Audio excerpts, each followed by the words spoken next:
teman-teman, perkenalkan nama saya Alvina Mei Zahra dengan NPM 244100034. Untuk memenuhi tugas UAS mata kuliah komunikasi interpersonal ini, saya mengambil tema mendengarkan dalam komunikasi interpersonal.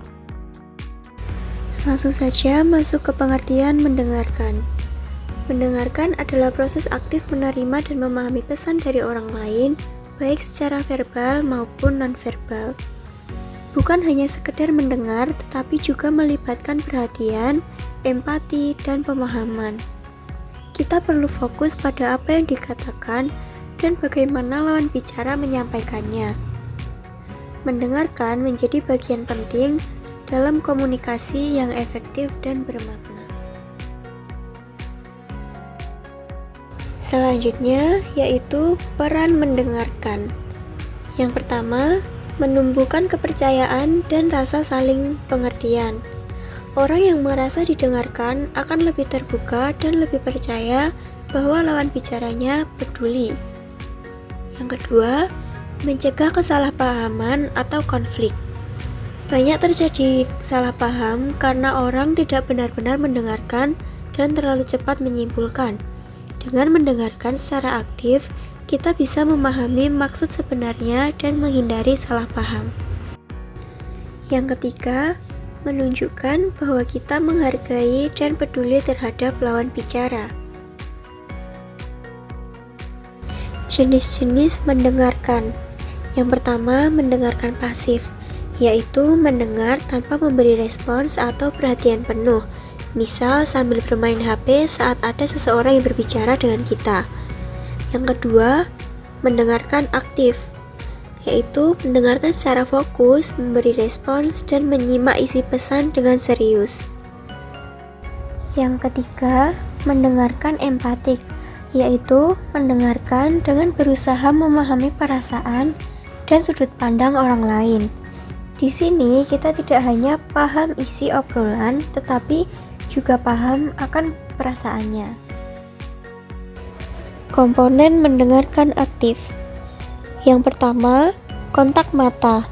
Dengan cara menatap lawan bicara saat mereka berbicara, itu memberi sinyal bahwa kita fokus terhadap apa yang mereka bicarakan. Yang kedua, bahasa tubuh terbuka.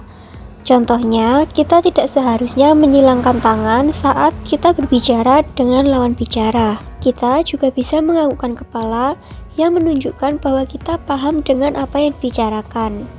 Lalu ada parafrase, yaitu mengulang isi pesan dengan kata-kata sendiri untuk memastikan bahwa kita benar-benar paham. Yang keempat, ada pertanyaan klarifikasi untuk memperjelas jika ada bagian yang dirasa kurang jelas. Dan yang terakhir, ada respon singkat secara verbal dan nonverbal. Bisa dengan senyuman kecil, anggukan kepala, atau komentar-komentar singkat seperti iya, terus gimana? Atau oke. Nah, hal-hal kecil seperti ini membuat lawan bicara tahu bahwa kita menyimak pembicaraan. Selanjutnya, ada hambatan dalam mendengarkan.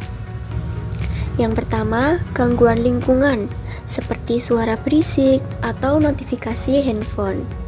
Yang kedua, emosi negatif, seperti marah, kecewa, atau cemas, itu bisa membuat kita tidak fokus.